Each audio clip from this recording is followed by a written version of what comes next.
Take a walk through downtown Havana, and you'll see the roads studded with Chevrolets, Studebakers, and other 1950s beauties. Colorful laundry sways in the wind on balconies embellished with rusty yet intricate ironwork. Apartment buildings battered with peeling paint are crumbling. Look to the ocean, and you'll be greeted by a vast blue emptiness. By the looks of it, Cuba could be frozen in time. Cuba continues to confront obstacles put in place by the U.S. embargo. However, Cubanos have become creative and innovative in finding solutions to their problems. There are many misconceptions about Cuba in the U.S. Here we'll get the chance to listen to what Cubanos have to say.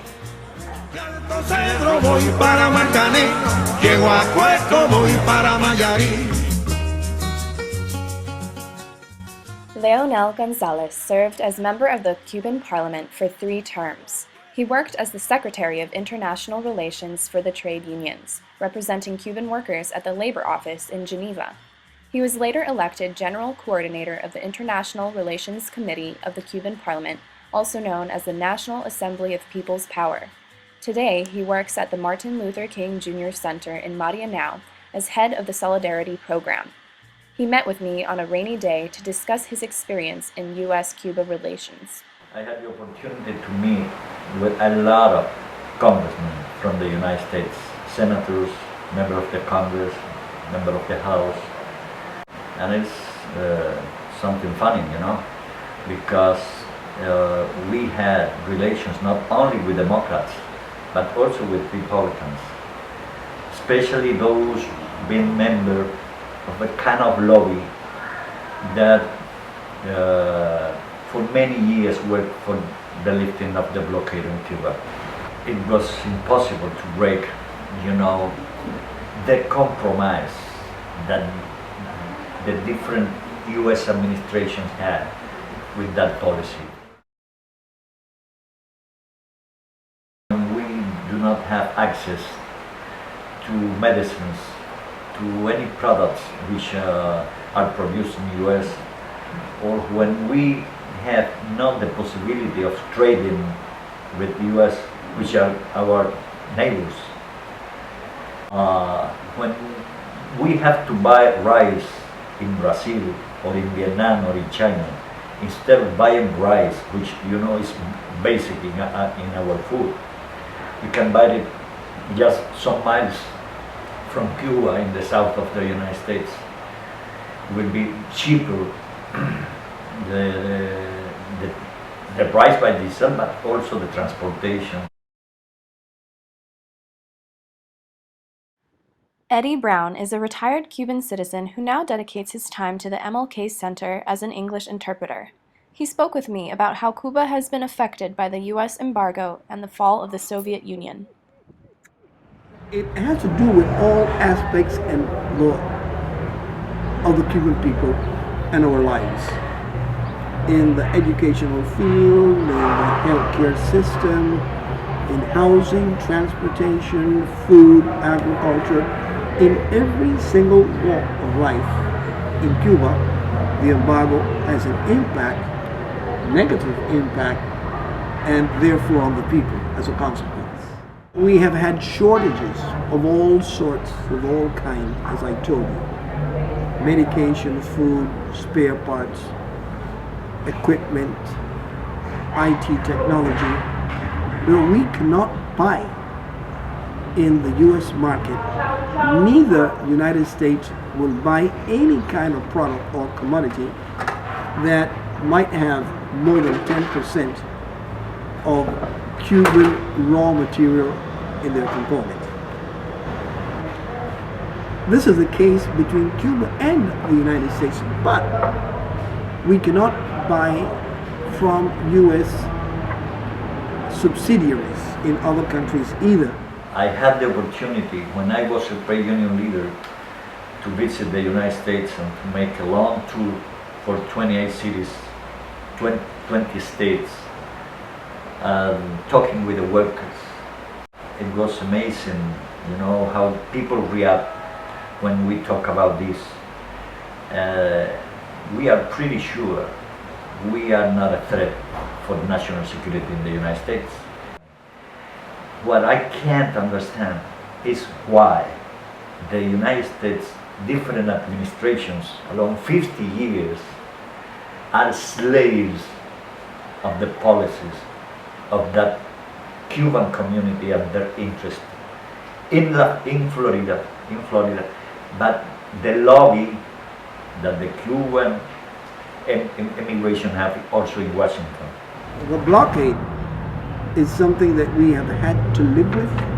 We have had to learn how to survive. We have had to seek other alternatives in other countries, and we were able to get along with the embargo. But after the downfall of the Soviet Union and the socialist community in the late 80s and beginning of the 90s, things became very, very harsh for the Cuban people.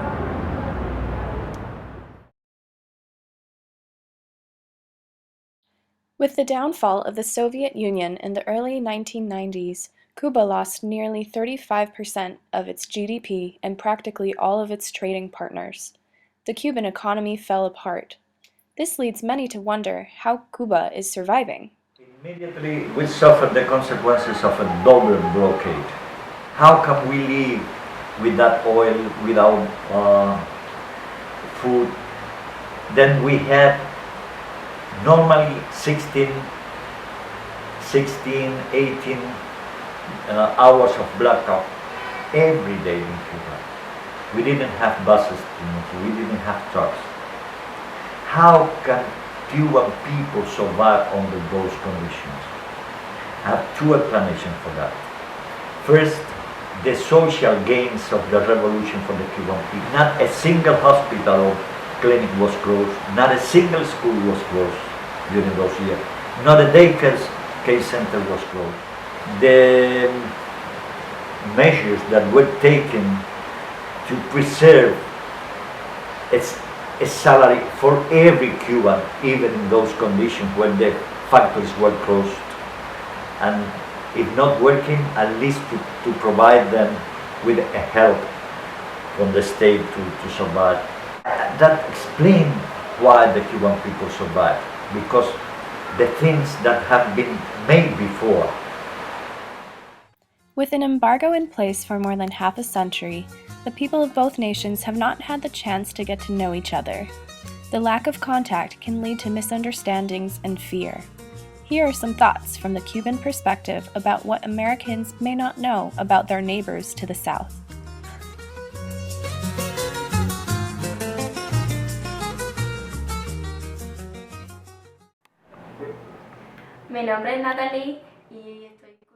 My name is Natalie, and I'm a fourth-year psychology student at the University of Havana. I've had the opportunity to meet various U.S. students through exchanges between Cuba and the U.S. I think it's a special opportunity for them to come to Cuba, but for me personally as well, to meet them. It's a beautiful thing to learn the reality of opinions about Cuba, and in my case, to talk with people from the U.S. to exchange opinions about both countries. Well, about the opinions of Cuba people have in the U.S., I haven't had deep conversations on that subject, but in various occasions the first criteria they have about Cuba is that there are poor people. Maybe they have projected pity towards our country. But that's a wrong concept, because in Cuba we don't have much hunger. But I think it's something a lot of people think about Cuba in other countries, specifically the U.S.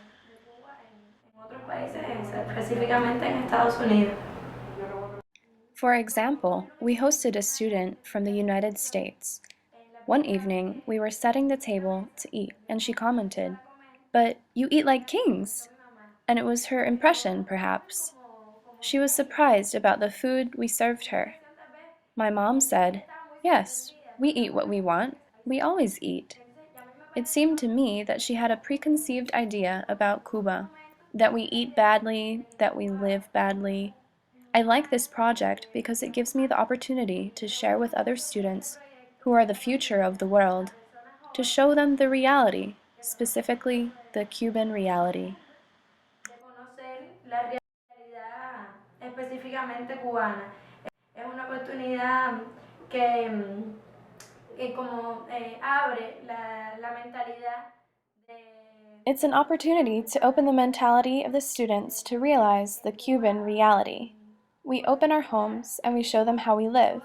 We give them love and affection and serve the exchange students in any way we can to help them to see and understand our reality. They find that the reality is much different than what they thought previously. Y que ellos se den cuenta de que nuestra realidad no es muy diferente tal vez a la que podrían pensar que era. Brooke Denmark is a U.S. citizen working for an organization named Witness for Peace in Havana. She often works with foreign delegations from the U.S. and abroad, and spoke about the things that visitors find surprising about Cuba.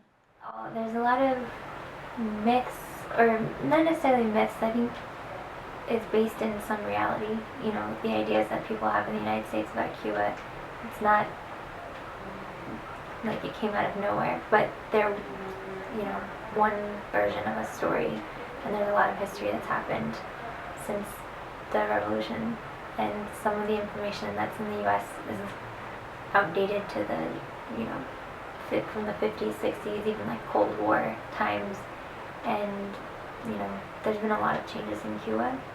And I think one of the common misconceptions that delegates have when they come is that there's going to be military everywhere, or police, because one of the ideas that we hear a lot is like that the Cuban government is dictatorship, and the ideas that we have about what a dictatorship means. And so when people come and they don't see military everywhere, and that people don't seem to be limited in their daily lives in any serious ways, that's usually the biggest misconception that is broken. That, you know, people aren't daily living in fear, you know, and it's the, you know, there are limitations in the press. If you pick up a newspaper, it's not going to be the same as picking up a newspaper in other places, but you don't get the feeling that people are scared, and you don't see the government control everywhere. And that's what people are, I think some people are expecting.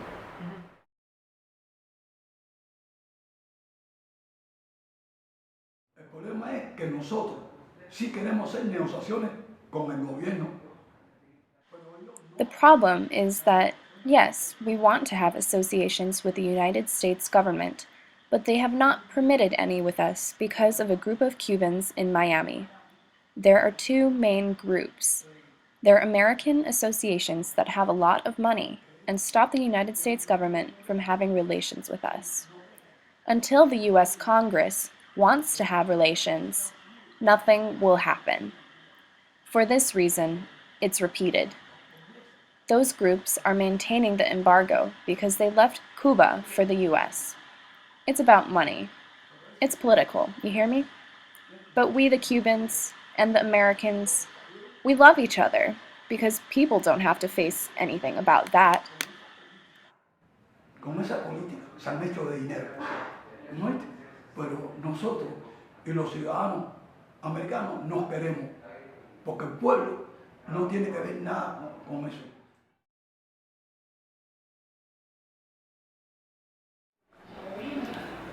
Mi nombre es Alejandro, estudio economía, tengo 24. My name's Alejandro. I study economics and I'm 24 years old.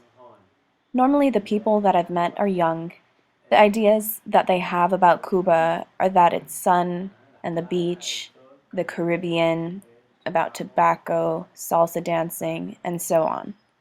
Other ideas they have about our government is that we live in a terrorist country with a dictator of Fidel, and that we confronted them in the past.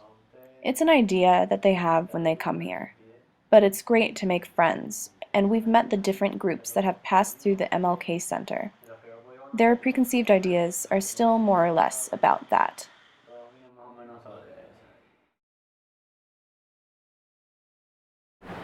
Yo pienso que las equivocaciones de las personas norteamericanas. I think that the misconceptions the North Americans have with respect to Cuba aren't because they're wrong, but because they've been wrongly informed. I love the American people. I think they're a warm and caring people with compassion. The misconceptions are because of political errors, and those errors have affected the Cuban people. I think a lot of Cubans think similarly. It's not a problem of the people in North America.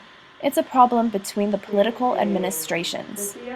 They haven't been in agreement with the independence of Cuba, politically and socially. Independencia política y social. A ellos, a la administración norteamericana, quizás Maybe, to them, the United States administration, perhaps it's not convenient to have the revolution because it brought a revolutionary government which brought many changes to the Cuban population. En la población cubana. Yo recuerdo cuando yo era muy joven, había una frase que se veía. I remember when I was very young, there was a slogan that you saw in many places saying that Cuba is the guide and lighthouse of Latin America. Why? Because we gave them an example of how to gain their own independence. We gave them an example so they could create whatever they wanted to create. We were an example for Latin America, and this was the worry of the American politicians. A la política norteamericana.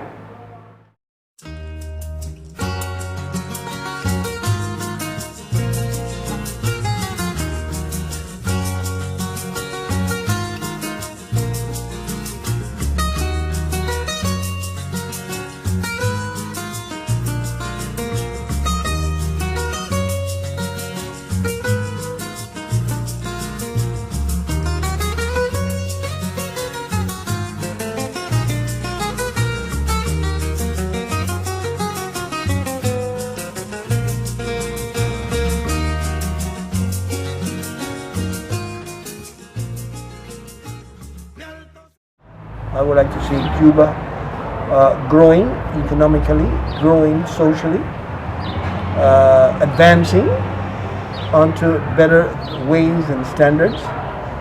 So I look forward to that. But as for our nationalism, I can assure you that most Cubans, if not all Cubans, despite our differences, we're very loving towards our country. We are very nationalistic. We are a poor country, but we have a sense of equality. We have a sense of honor, and we are very proud of how we, the Cuban people, are.